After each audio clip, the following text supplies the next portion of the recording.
What I'll be describing and showing to you today in this video is a little graphic. If you feel like that might be too much for you, I suggest clicking off the video. Viewer discretion is advised. It's a warm, sunny day in Zagreb on May 13th, 1990, and we're set for a big Yugoslav First League matchup between Dinamo Zagreb and Red Star Belgrade. I bet this is going to be a peaceful and fun game. Anyways, first up, let's give you a bit of a backstory here. In 1980, Tito bit the dust, communism started falling apart, and foreign investment stopped coming in, all while nationalism was on the rise. In other words, a completely winning combination. Now, this game was already a big derby matchup that was boosted by the nationalist parties winning over the communist ones. So this game was the perfect staging ground for shit to hit the fan. Now that we've gotten all that out of the way, let's get it. Now, before I start, everything here is alleged. Don't hold me accountable for anything, ever, please. I really want to keep my head on my shoulders. About 3,000 Red Star fans, also known as the Dalia, showed up to the Maksimir Stadium in Zagreb. On the other hand, there were about 15 to 20,000 home fans of Dinamo Zagreb, also known as the Bad Blue Boys. I feel it would be disingenuous not to mention that the Dalia were led by Arkan, who would later be sentenced as a criminal who committed war crimes against humanity. So yeah, that's not a great look. Of course, as this was a derby, the fans of both were how do I put this lightly, rowdy. However, this matchup was a little bit more personal per se. Several hours before the match was even set to begin, we had Fortnite level skirmishes between the Dalia and the Bad Blue Boys. Now don't worry, that will carry over to the Maksimir Stadium, just be patient with me here. The away fans were segregated from the home fans, well, logically so, and because the Dalia were reportedly attacked by the Dinamo fans who were throwing stones at them, or rocks, whatever you like to call them, they started breaking the ad board. Once again, I will mention everything I say is reportedly, Wikipedia and all that, so don't hold me accountable for anything, please. Once they were able to break the advertising boards, they went straight for the Dinamo fans, grabbing and ripping the fucking chairs and chucking the same at the Dinamo fans. If you're not from these ends, they would chant some very peaceful slogans that were called Zagreb is Serbian and will kill Tudjman. If you're English, those words are very peaceful. Do not go onto Google Translate to find out what they actually mean. The announcer was, bless his heart, doing everything he can, which wasn't really much, but, you know, to no avail.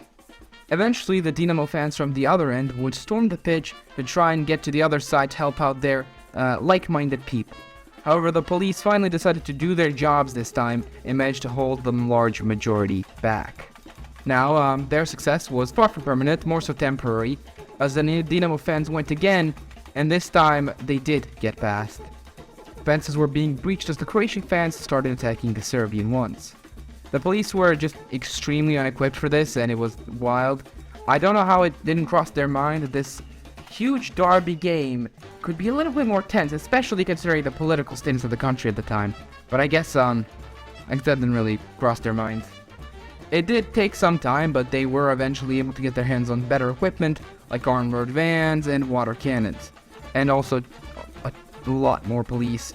The west stand of the stadium was actually mildly peaceful, probably the best place to be at that moment. So yeah, they probably got just the best angle of all of the action. But may I add, this is bad. I discourage violence, although it is kind of fun too. Now the cops, in a last-ditch effort, just started throwing tear gas into the fans' faces to get them out. And eventually, after a lot of trouble and some help from the water cannons, they would leave. The riots would not stop though. The stadium was left a burning mess, and the Dalia sat firmly in their seats, in the away end where they were segregated. If I didn't mention that before. Now, let's move over to the interesting part. Zvonimir Boban's kick. You may have heard of this man, as he was a prominent figure in these ends, and especially in Croatia. He was Dinamo's captain and one of the few Dinamo players that remained on the field while all of those fans were storming it. By that point, the Red Star players had just left for the dressing room. I'm not gonna blame them. Zvonimir saw a guard apparently, allegedly, reportedly mistreating a fan and decided to serve some justice of his own. Now, I'm not here to decide whether this was the right decision or not, but what I can decide is that this was a pretty good kick. I can't lie, he did get the, right momentum on it. It does look like he put some mild power into it, not too much though. I think it's honestly the policeman, who was later found to be Bosniak, would forgive Boban for his actions, so that's settled. I just had to mention that so you don't start kicking and screaming, all 7 of you who will even fucking watch this shitty video. He was suspended for 6 months by the Yugoslav FA, didn't go to the 1990 World Cup, and even had some criminal charges held against him. I don't think he really wanted to play for Yugoslavia, judging by the later interviews that he did. Now, the aftermath, this part's a bit serious, so like I said, cut the music, or play some sad one, just cut it actually, just don't. There were about 70 or so policemen who were injured, 60 or so fans who were injured, and all without a single death, which I could hardly believe. Both sets of fans were actually stockpiling rocks before the game even started, so realistically they didn't come to watch the match, but to just fight. Now, honestly, I don't really want to put up that YouTuber war bad talk. I mean, no shit. But how the fuck can you be bothered? The Dinamo fans stormed the field once, were stopped by the cops, and then they had the energy to do it again. Crazy. Now, I'm playing Russian roulette by even releasing this video, but you know what? So be it. I really don't think either side was in the right, because, well, they just weren't. The biggest shame is that children got injured, having to fucking experience tear gas as a 9-year-old child, for fuck's sake. And realistically, this is just a bad thing. And luckily, it doesn't really happen anymore. And honestly, I'm just hoping I'll never have to do another video like this ever again. Oh, for fuck's sake. Hey, hello everyone. Thank you all for watching, for the recent support that you've shown. Means a lot. Yeah.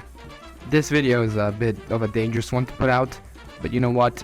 If we were to spark up some drama in the comments, that actually does help. Like, the algorithm boost me up. So realistically, I might be doing myself a favor here. Hopefully I've stayed neutral enough for your liking. If you want to see more of the actual footage for the thing, there will be a link in the description. And yeah, if you've enjoyed this video, leave a like, subscribe, please. I'm trying to reach 1,000 by the end of the decade, and at this rate, I think we might just be able to hit it by 2033. So yeah, thank you all for watching, and peace. I live in the Balkans. There is no fucking peace here.